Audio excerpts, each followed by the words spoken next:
Hello everyone. फिर से एक उड़ते पक्षी ने बताया है कि शुक्र के उपाय करने से भी धन वर्षा होती है। आप जितने मर्जी उपाय कर लो, जब तक नक्षत्रों में पैसा नहीं है तब तक कोई वर्षा नहीं होगी। हज़ारों साल हो गए शास्त्र पढ़ते हुए। मतलब आप अगर उपाय भी देखेंगे तो किसी ने 2 साल पहले अपलोड किए हैं या 4 साल पहले, और मैंने सारा कुछ आप पर छोड़ दी कि आप उपाय करिए। उपाय एक होप है और मेरा चैनल सिर्फ सच के लिए, और मैं सच ही बोलती हूँ।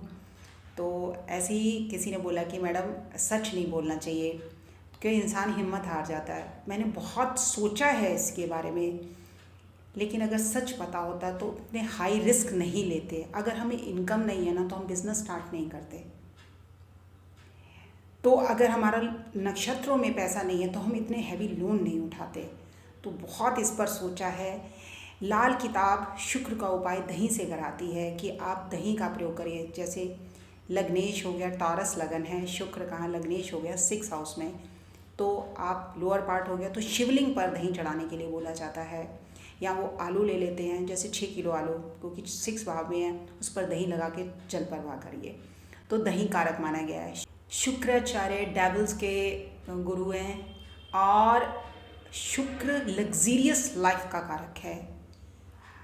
कई बार शुक्र उच्च का बैठा होता है तो लोग बहुत खुश होते हैं, हमारा तो शुक्र बहुत पावरफुल है। तो आप पावरफुल नहीं हो, आपकी बहन पावरफुल है। कारक तत्व क्या, आपकी पत्नी पावरफुल है। तो एक घर जाएगा, यानी मूल त्रिकोण राशि लिब्रा साइन, जहाँ जिस घर से बिलोंग करेगा वो घर आपका जाएगा। तो इसमें कोई मतलब खुश होने वाली बात नहीं कि हमारा शुक्र तो इतना उच्च का बैठा हुआ है। कोई भी प्लेनेट उच्च का बैठा ना, वो बेकार है। और शुक्र का आप उपाय करिए, लेकिन शुक्राचार्य ये खुद डिसाइड करते हैं कि उनको संजीवनी विद्या देनी है या नहीं देनी है, क्योंकि मृत संजीवनी विद्या सिर्फ शुक्राचार्य जी के पास है। जब वो जिस भाव में बैठेंगे तो वो तय करते हैं। और शुक्र आज कलयुग में सबसे पावरफुल प्लैनेट है, क्योंकि सबको लग्जीरियस लाइफ चाहिए, सबको सुख चाहिए, सबको पैसा चाहिए। शुक्र कारक है पैसे का, लिक्विड कैश का, और लक्ष्मी का कारक है। तो किसको नहीं चाहिए पैसा। लेकिन ऐसा नहीं कि उपाय करने से आपके पास पैसा आना शुरू हो जाएगा। ये सब ना 10-12 साल से मैंने इतनी प्रैक्टिकल देखा है कि जो लिखा ना वो नसीब में वही है।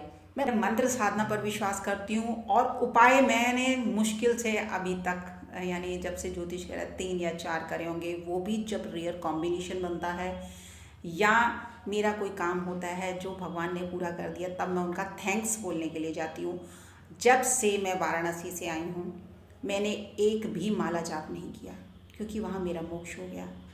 अगर आके भी मैं उपाय करती हूँ इसका मतलब मैं ही दुविधा हुई हूँ, मैं तो कुछ करके ही नहीं आई, तो मैं कोई उपाय नहीं करती। और बहुत कम अगर होता है कि किसी का, अभी क्या है कि कोरोना काल था तो बहुत पेशेंट बीमार पड़े थे।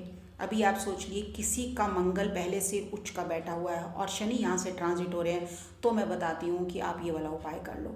ये जन्म के समय के स्टार हैं, अगर वहाँ से कोई प्लैनेट निकलता है वो आपको क्या फल देगा ये पहले से ही निश्चित है। लेकिन अगर आप सिर्फ उपाय पर ही ध्यान दोगे कि उपाय करने से ही अच्छा हो जाएगा, तो मेरे हस्बैंड ने जितने उपाय करे वर्ल्ड में किसी ने नहीं करे होंगे, इतने उपाय दे गया मैंने।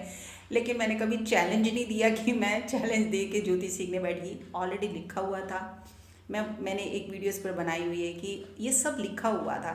तो मुझे अब क्या होता है कि किसी को सच बता दूँ, अगर वो 3 साल बाद भी होना होता है ना, तो मैं बताती हूँ 3 साल बाद ये होगा। अब क्या आप विश्वास तो नहीं दिला सकते ना कि होने वाला है, लेकिन जब वो हो जाता है ना तो वो फिर आता है कि मैम ऐसा हुआ है। क्योंकि मैंने बोला कि मैं एक बार ही चैट एनालाइज करती हूँ, दोबारा नहीं देखती। उस साल में बता देती इस साल में आपने आना है, क्योंकि मैंने कुछ देखा होगा तबीयत के रिगार्डिंग कि इनकी तबीयत खराब होने वाली, बीमार होने वाले, तभी वो ईयर बताऊंगी कि इस ईयर में आके मिल लेना। वो भी अगर बंदा मिलेगा तो, आज तो कोरोना किसी का कोई पता नहीं है कि कब कौन निकल जाए, तो मैं वो ईयर बता देती हूँ। आप लोग उपाय कीजिए, लेकिन मैं किसी को कोई रेमेडी, बहुत बहुत कम रेमेडी बताती हूँ, सिर्फ सच बताती हूँ कि ये है। इसकी वो बोलेंगे इसकी काट क्या है, काट भी शास्त्रों में लिखी हुई है। लेकिन लॉटरी की टिकट 2 ही हैं, आपकी मैरिज और आपका बच्चा, तभी आपका भाग्य बदलेगा। एक बार शादी के बाद, एक बार बच्चा होने के बाद, जो मैंने रिजल्ट देखे हैं। लेकिन रेमेडी से सिर्फ और सिर्फ कहते हैं ना उस वक्त को निकालना है। अगर कोई मुश्किल वक्त है ना, वो रेमेडी है, रेमेडी टैबलेट है, खाओ तो वो वक्त निकल जाएगा, आराम आ जाएगा। लेकिन पैसे की बरसात होनी शुरू हो जाएगी, चमत्कार हो जाएगा, ऐसा कुछ नहीं है। तो ये कॉन्सेप्ट आपने क्लियर करके चलना है। इसी तरह मेरे चैनल से जुड़े रहें, सच के साथ जुड़े रहें। मेरे चैनल को लाइक करें, शेयर करें, सब्सक्राइब करें। अगली बार मिलते हैं अच्छी बात के साथ, सच के साथ। बाय।